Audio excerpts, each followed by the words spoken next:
Mumbai high court సంచలన తీర్పునిచ్చింది. ఇంతకీ విషయం ఏంటంటే పబ్లిక్ ప్లేసెస్లో పర్టికులర్గా ఇంటర్నేషనల్ ఎయిర్పోర్ట్ దగ్గర నమాజ్ చేయడం కుదరదు అని తేల్చి చెప్పేసింది ముంబై హైకోర్టు.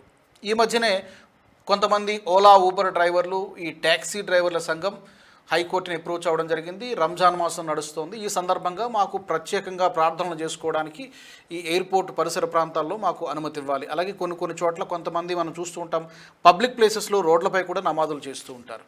ఇది పబ్లిక్ చాలా డిస్టర్బెన్స్ కలుగుతోంది, ఇబ్బంది కలుగుతోందని చెప్పి ఈవెన్ కోర్టు కూడా అభిప్రాయపడింది. పర్టికులర్గా ఎయిర్పోర్ట్ సమీపంలో అస్సలు ఇలాంటి ప్రార్థనలు చేయడానికి వీలు లేదు అని చెప్పి స్పష్టమైనటువంటి ఆదేశాలు ఇచ్చింది.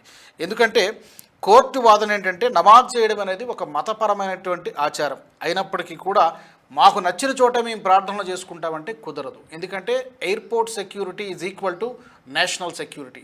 ముంబై ఒక ఆర్థిక రాజధాని. ఆ ఆర్థిక రాజధానికి ప్రతినిత్యం కూడా ఛత్రపతి శివాజీ ఎయిర్పోర్ట్కి ప్రతినిత్యం వందల సంఖ్యలో వేల సంఖ్యలో ప్రయాణికులు వస్తూనే ఉంటారు. అలాంటి చోట్ల మనము నేషనల్ సెక్యూరిటీని పరంగా పెట్టి ఇలాంటి రిలీజియస్ యాక్టివిటీస్కి మేము అనుమతి ఇవ్వలేమని చెప్పి కోర్టు చాలా స్పష్టంగా చెప్పింది. తర్వాత ఎక్కడ చేసుకోవాలి మరి? మసీదులు ఉన్నాయి, మసీదుల్లో చేసుకోండి. మసీదులతో పాటు కొన్ని డిజగ్నేటెడ్ ప్లేసెస్ ఉన్నాయి.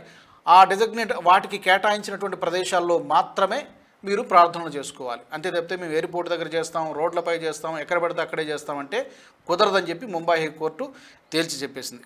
కారణం ఒకటి simple, national security, airport security అది మాకు ముఖ్యం కాబట్టి వాటి తర్వాతే మతమా సెక్యూరిటీనా. నేషనల్ సెక్యూరిటీ అంటే రిలీజన్ కంటే అన్నిటికంటే ముఖ్యమైనది నేషనల్ సెక్యూరిటీనే. దీన్ని చాలా స్పష్టంగా కోర్టు చెప్పింది. యాక్చువల్గా నిజానికి ఈ పబ్లిక్ నమాజ్తో పాటు చాలా సంవత్సరాల నుంచి ఒక నియమం, ఒక నిబంధన ఉన్నది. మతపరమైనటువంటి ప్రదేశాలు, అది చర్చ్ కావచ్చు, మందిరం కావచ్చు, లేకపోతే మసీదు కావచ్చు, ఇన్ని డెసిబెల్స్ కంటే మించి సౌండ్ ఉండకూడదు, అంతకంటే ఎక్కువ రాకూడదు.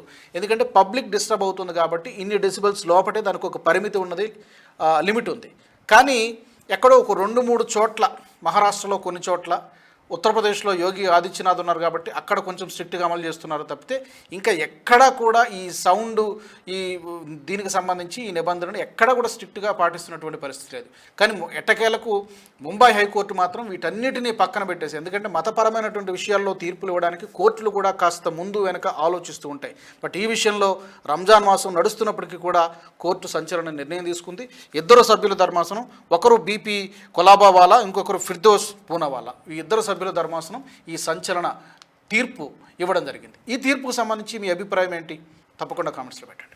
ఈ వీడియో మీకు నచ్చినట్టయితే లైక్ చేయండి, 10 మందికి షేర్ చేయండి. అలాగే కామెంట్ల రూపంలో మీ అభిప్రాయాలను మాతో పంచుకోండి. Nationalist hub group of channels ను సబ్స్క్రైబ్ చేసుకుని తెలుగునాట జాతీయవాద జర్నలిజాన్ని ప్రోత్సహించండి. ఈ వీడియో కింద ఉన్న బెల్ ఐకాన్ పై క్లిక్ చేయడం మర్చిపోవద్దు.